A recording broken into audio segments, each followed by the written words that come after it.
Your faculty will tell you, your mentors will tell you, your seniors who have passed the exam will tell you, your juniors who are going to write the exam will tell you, almost everyone will tell you that PYQs are important, PYQs are important. गली का हर कुत्ता भी जानता है PYQs are important. Almost every person on this planet also knows that PYQs are important. I'm not here to tell you that. You already know that PYQs are important. Rather, with two OBG examples, I've chosen OBG because that is one of the high yield subjects for FMG. Almost 30 questions come from that in every exam, 28 to 30 questions.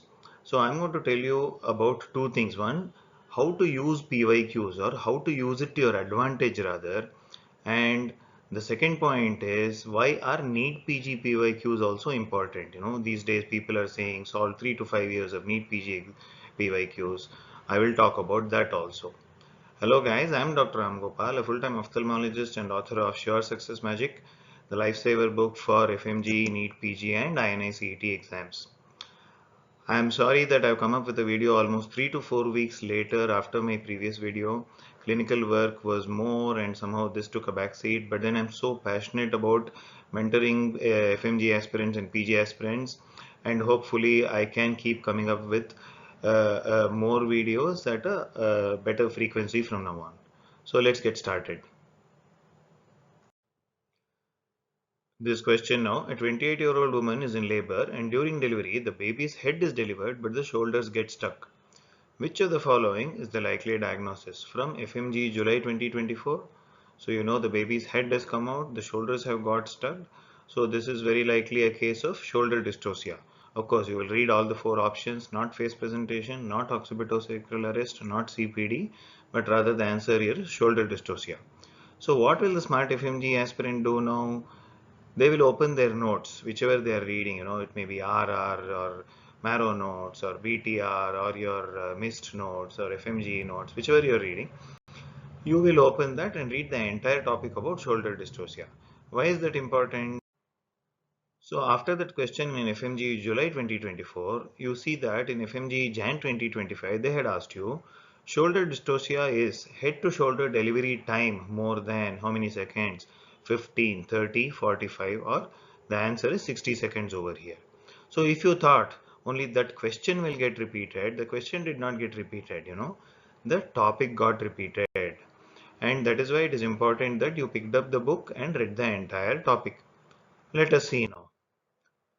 FMG Jan 2024, a little behind. Which of these steps is followed first for the management of shoulder dystocia after Mac-Roberts maneuver? Do you do an immediate cesarean section, rotate posterior shoulder to 90 degrees, flex the legs over the abdomen, or apply gentle suprapubic pressure? Option D is the answer over here. How would you know this? If you had studied the topic shoulder dystocia, starting from the definition to the timing to the risk factors to the management, you would obviously be able to answer this question.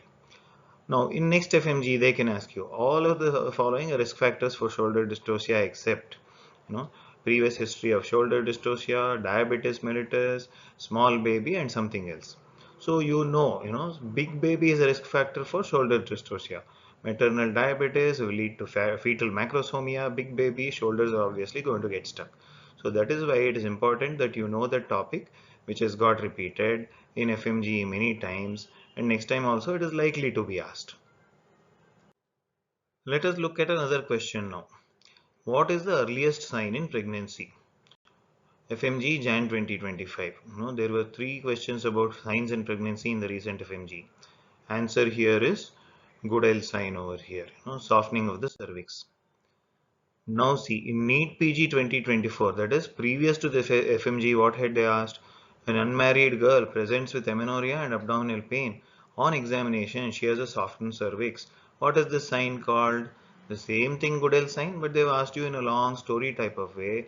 But it is not in FMG, it is in NEET PG that they've asked you. So that is why NEET PG recent exam questions also become important. There is a very thin line, I will tell you about that. Identify the signs shown in this image in early pregnancy. Recent FMG, I told you, 2 more questions were there. One was about the bimanual palpation of the uterus, which is the Heger sign, and one more was about the bluish cervix, which was the Chadwick sign over here.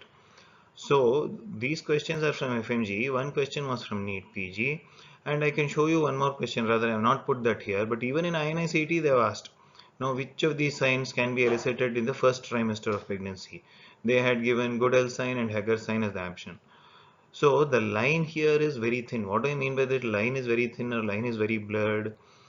These days, NEET PG exam topics and exam questions are almost on the level of FMG exams, and vice versa. Rather, FMG exam questions are sometimes more tough than NEET PG questions. I'm not saying that the exam is very tough. See, out of 300, I've spoken about it in many other videos. I'll tell you later also. Out of 300, 120 are going to be easy. Means out of the remaining 180, you have to get 30 questions right. Okay, so that is something. These 30 questions are the type of questions which will get repeated in NEET PG, INICET. So that is why at least the last 3 years of NEET PG questions become important, and those topic also become important over here. So I hope with these two examples I have kind of put across my point over here. PYQs are equal to PYTs rather. I could ask you anything about say which of the following anti-glaucoma drugs will cause lengthening of the eyelashes. So that is a PYQ. So what is a PYT over here? Anti-glaucoma drugs become a PYT. Or I could ask you about which of the following is a virilizing tumor of the ovary. Ovarian tumors become a PYT over here.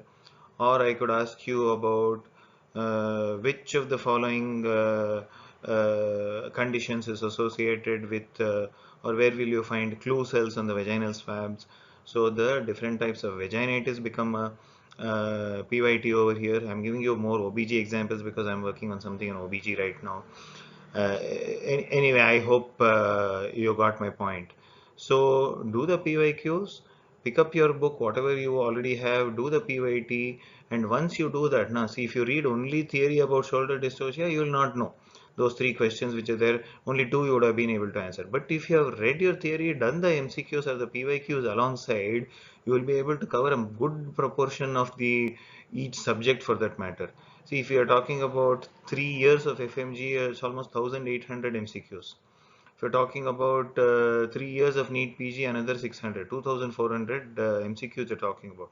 If you can solve 2400 MCQs starting now, along with your other preparation, not only that, along with your other preparation, if you can start doing that now up till June end or July, I expect the exam to be only in July because June they've already announced the NEET PG exam.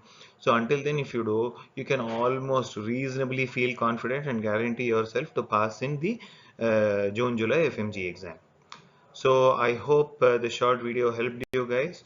All the best, study well and be kind to yourselves.